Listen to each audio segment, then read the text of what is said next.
સાબરકાંઠાના હિંમતનગરમાં જળબંબાકાર અને નગરપાલિકાની પ્રી મોન્સૂનની કામગીરી નિષ્ફળ રહી છે, જ્યાં રાત્રિ દરમિયાન વરસેલા અવિરત વરસાદને પગલે અનેક વિસ્તારોમાં વરસાદી પાણી ભરાયા છે। હિંમતનગરની કર્ણાવતી અને શાસ્ત્રીનગર ત્યારે શ્યામ સુંદર નિકુંજ સોસાયટીમાં પણ પાણી ભરાયા।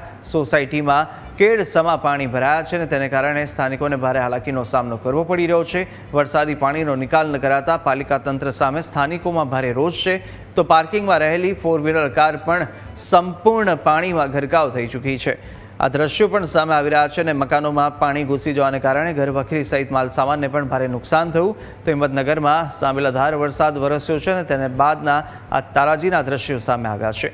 અનેક વિસ્તારો છે, શાસ્ત્રીનગર તેમજ શગુન બંગલો, કે જેમાં ભારે વરસાદ બાદ જે વરસાદી પાણી છે તે રહેણાંક વિસ્તારમાં પ્રવેશી ચૂક્યા છે અને ત્યારબાદ ઘરોની અંદર પાણી પ્રવેશ્યા હતા। તો સાથે સોસાયટીમાં પાર્ક કરેલી જે મુખ્ય નદીઓ છે, જે મુખ્ય માર્ગો છે, ત્યાં પણ અત્યારે પાણી ભરાઈ ચૂક્યા છે અને સાથે સાથે જે કાર છે, પાર્કમાં રહેલી આ કારો પણ પાણીમાં ગરકાવ થઈ ચૂકી હતી। તો આ દ્રશ્યો આપ જોઈ રહ્યા છો કે જ્યાં કેડસમાં પાણી ભરાઈ ચૂક્યા છે અને ભારે હાલાકીનો સામનો ત્યાંના સ્થાનિકો કરી રહ્યા છે। આ રહેણાંક વિસ્તાર અને સોસાયટીઓમાં પાણી પ્રવેશી ચૂક્યા છે, તો સાથે સાથે ઘરોમાં પણ પાણી પ્રવેશી ચૂક્યા છે અને તેને કારણે ઘર વખરીના પણ ભારે નુકસાન પહોંચ્યું છે। વધુ વિગતો મેળવીશું। સંવાદદાતા ચિરાગ આપણી સાથે સીધા જોડાઈ ચૂક્યા છે। ચિરાગ, અત્યારે સાબરકાંઠા હિંમતનગરમાં ભારે વરસાદ બાદ જે દ્રશ્યો સામે આવ્યા છે, આપ કયા વિસ્તારમાં છો, ત્યાં કેવી પરિસ્થિતિ છે? જે ચોક્કસથી જે પ્રમાણે સાબરકાંઠા જિલ્લામાં સતત 3 દિવસથી સાબેલાધાર વરસાદ છે તે વરસી રહ્યો છે અને સાબેલાધાર વરસેલા વરસાદે હિંમતનગર સહિતના જે રહેણાંક વિસ્તાર છે ત્યાં ભારે તારાજી છે તે સર્જી છે અને રહેણાંક વિસ્તારની અંદર વરસાદી પાણી ભરાયેલા છે।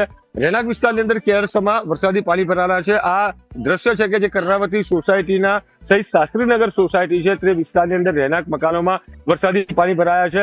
આ કેરસમાં રહેણાંક વિસ્તારની અંદર પાણી ભરાતા લોકોને ધંધા રોજગાર અર્થે સહિત જે વિદ્યાર્થીઓ છે તે વિદ્યાર્થીઓને અભ્યાસ અર્થે માટે પણ ભારે મુશ્કેલી છે તે પડી રહી છે અને ખાસ કરીને જે રહેણાંક વિસ્તારની અંદર વરસાદી પાણી ભરાતા જે 4 વ્હીલર કારો છે તે પણ સંપૂર્ણ પાણીની અંદર ગરકાવ થઈ છે। સાથે આ વિસ્તારની અંદર દરિયાઈ જેવો જે માહોલ છે તે સર્જાયો છે અને સમગ્ર શહેરનો જે વિસ્તાર, રહેણાંક વિસ્તાર પાણીની અંદર જળમગ્ન થયો હોય તે પ્રમાણેના દ્રશ્યો છે। નગરપાલિકા દ્વારા ચોમાસાની ઋતુ પહેલા પ્રી મોન્સૂનની કામગીરી છે તે કરવામાં આવતી હોય છે અને સબ સલામત એના દાવા છે તે અહીંયા સંપૂર્ણ પોકળ સાબિત થતા નજરે પડી રહ્યા છે અને સ્થાનિકોમાં પાલિકા તંત્ર સામે પણ ભારે રોષ છે તે વ્યાપ્યો છે।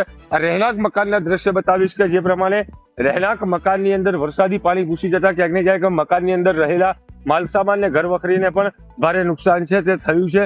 સાથે અનેકવાર આ પાલિકા તંત્રને વરસાદી પાણીના નિકાલ માટે સ્થાનિકો દ્વારા રજૂઆત છે તે કરવામાં આવી છે, પરંતુ કોઈ પણ પ્રકારની રજૂઆતોને ધ્યાને ન લેતા આ આળસુ અધિકારીઓના પાપનું જે આજે કામ છે તે ખુલ્યું છે અને પાપ આ લોકોનું ખુલ્લું પડ્યું છે।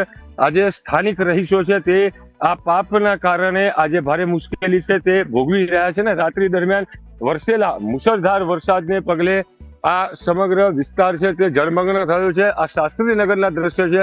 આ રહેણાંક વિસ્તારની અંદર જે પ્રમાણે વરસાદી પાણી ભરાયા હતા અને રાત્રિ દરમિયાન વરસેલા વરસાદે ભારે તારાજી છે તે સર્જી છે। આ મકાનના દ્રશ્ય છે કે મકાનની અંદર પણ જે પ્રમાણે વરસાદી પાણી ભરાતા ભારે હાલાકી છે તે ભોગવી પડી છે। મકાન માલિક સાથે વાત કરવાનો પ્રયાસ કરીશું। શું કહેશો વડીલ, જે પ્રમાણે વરસાદી પાણી ઘૂસ્યા છે, કેટલી સમસ્યા, કેટલી હાલાકી? આવવા જવાનું બધું બંધ થઈ ગયું, બ્લેક અને રાત્રે ઘરમાં પાણી ઘૂસી ગયા 3-4 ઇંચ। કેટલી રજૂઆતો કરી છે, શું પરિણામ? શરૂઆત થાય તો પણ કોઈ સાંભળતું નથી। કેટલું નુકસાન કેટલું થયું છે? અંદાજે ઘર દીઠ ઓછામાં ઓછું 60,000 રૂપિયાનું નુકસાન છે। કેટલા વિસ્તારમાં કેટલા વર્ષોથી આ સમસ્યા છે? પેલા 15 વર્ષથી આ સમસ્યાનો સામનો કરી રહ્યા છે। અન્ય એક મહિલા છે, તેમની સાથે પણ વાત કરવાનો પ્રયાસ કરીશું। બેન, શું કહેશો, જે પ્રમાણે વરસાદી પાણી ભરાયા છે, કેટલું નુકસાન? પાલિકાવાળાને કહો તો કઈક વ્યવસ્થા કરું, ગટર મોટી કરું તો આ પાણી જતું। પેલી આગળની સોસાયટીમાં બધું પાણી આમાં આવે છે, તો અંદર આજે 3-4 ઇંચ પાણી અંદર ઘૂસી ગયું, ત્યાં સાફ કર્યા મમ્મી થાય સફાઈ કામદારોનું કેમ કે ગટરો વરસાદ આવતા પહેલા સાફ કરી એટલે પાણી અંદર જતું। ઘરની બહાર નીકળવામાં હાલાકી પડી રહી છે, તો ગાડીઓમાં પાણી ઘૂસી ગયા જો જે પ્રમાણે રહેણાંક વિસ્તાર છે, આ સોસાયટી છે કે જે શાસ્ત્રીનગરનો જે વિસ્તાર છે, ત્યાં શાસ્ત્રીનગર વિસ્તારની અંદર જે પ્રમાણે કેળસમાં પાણી ભરાયા છે તેને લઈને વાહનો પણ સંપૂર્ણ પાણીની અંદર ગરકાવ થયા છે, ત્યારે રહેણાંક વિસ્તારોની અંદર વરસાદી પાણી ભરાવાને પગલે સ્થાનિક લોકોને ખૂબ હાલાકી પડી રહી છે. સાથે શનિવારનો દિવસ છે અને વિદ્યાર્થીઓને સવારના સમયે અહીંયાથી સ્કૂલ જવામાં પણ ખૂબ તકલીફ છે તે પડી રહી છે અને વિદ્યાર્થીઓને શાળામાં પણ આજે જે રજા છે તે કરવામાં આવી છે અને વિદ્યાર્થીઓને શાળાએ ન મોકલી આજે ઘરે જે વિદ્યાર્થીઓને છે તે રાખવાની ફરજ પડી છે. સાથે જે પ્રમાણે ધંધો રોજગાર કરનાર વ્યક્તિઓ છે તે લોકોને પણ આજે ધંધા રોજગારની સંપૂર્ણ રજા મળી છે અને નગરપાલિકાના આરસુ અધિકારીઓને જે ગેરવહીવટના કારણે આ પાપના કારણે વરસાદી પાણી ભરાયા છે અને હાલ સમગ્ર હિંમતનગરનું જે શાસ્ત્રીનગર વિસ્તાર છે તે પાણીથી જળમગ્ન થયો છે અને આ જિલ્લાનું વડા મથક છે કે જ્યાં 15 વર્ષથી આ હાલાકી છે. અનેકવાર તંત્રને રજૂઆત કરી છે, સબ સલામત હૈની વાતો કરવામાં આવે છે. લેખિત મૌખિક રજૂઆતો બાદ સ્થાનિકોને એક જ આશ્વાસન આપવામાં આવે છે કે સબ સલામત હૈ, પણ અત્યારે આ વાતો છે તે ચોમાસાની ઋતુમાં મેઘો મુસળધાર વરસ્યો છે અને રહેણાંક વિસ્તારોમાં પાણી ભરાના છે. જી બિલકુલ બિલકુલ. અને હિંમતનગર શહેરની અંદર અનેક વિસ્તારોની અંદર વરસાદ વરસ્યો અને ભારે હાલાકીનો સામનો સ્થાનિકો કરી રહ્યા છે. કયા વિસ્તારો છે જ્યાં હજુ પણ પાણી ભરાયેલા છે? શું તંત્ર ત્યાં આગળ પહોંચી રહ્યું છે? પાણીના નિકાલ માટે કોઈ વ્યવસ્થા કરવામાં આવી રહી છે તંત્ર દ્વારા? જી ચોક્કસથી. જે પ્રમાણે કુશાગ્ર મોડી રાતેથી મુશળધાર વરસાદ છે તે વરસી રહ્યો છે અને આ હિંમતનગરના દ્રશ્ય છે કે જ્યાં રહેણાંક વિસ્તારની અંદર જે પ્રમાણે વરસાદી પાણી ભરાયા છે અને આ 5 થી 6 જેટલી સોસાયટીઓ છે તે લોકોને આ મુખ્ય માર્ગ તરીકે આ હાઈવે છે તે ઉપયોગમાં લેવાતો હોય છે અને દિવસ દરમિયાન આ હાઈવે છે તે વાહનોથી ધમધમતો હોય છે, પરંતુ સદનસીબે અધિકારીઓના પાપને પગલે આ વરસાદી પાણી છે તે ભરાયા છે અને અહીંયા તળાવ જેવા દ્રશ્યો છે તે સર્જાયા છે, જેને લઈને સ્થાનિક લોકોએ આ અધિકારીઓને ટેલિફોનિક પણ રજૂઆતો કરી છે અને આ પાણીના નિકાલ માટેની વાત કરી છે, પરંતુ કલાકોનો સમય વીત્યો છે, પરંતુ આ સરકારી બાબુઓ હજુ પણ પોતાની એસીની ઓફિસમાં બેસીને સબ સલામત થયેલા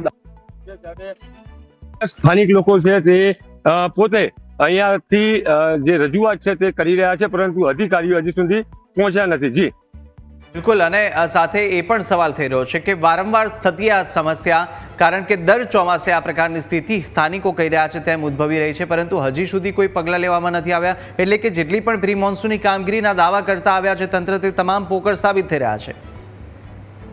જી ચોક્કસથી. જે પ્રમાણે તંત્ર દ્વારા સલામત એના દાવા કરવામાં આવે છે અને ચોમાસાની ઋતુ પહેલા પ્રી મોન્સૂનની કામગીરી છે તે પણ કરવામાં આવતી હોય છે, પરંતુ અહીંયા પ્રી મોન્સૂનની કામગીરી છે તે સંપૂર્ણ નિષ્ફળ નીવડી છે. પ્રી મોન્સૂનની કામગીરી સંપૂર્ણ ફેલ થતા હાલ સ્થાનિક લોકો છે તે પણ ભારે હાલાકી ભોગવી રહ્યા છે.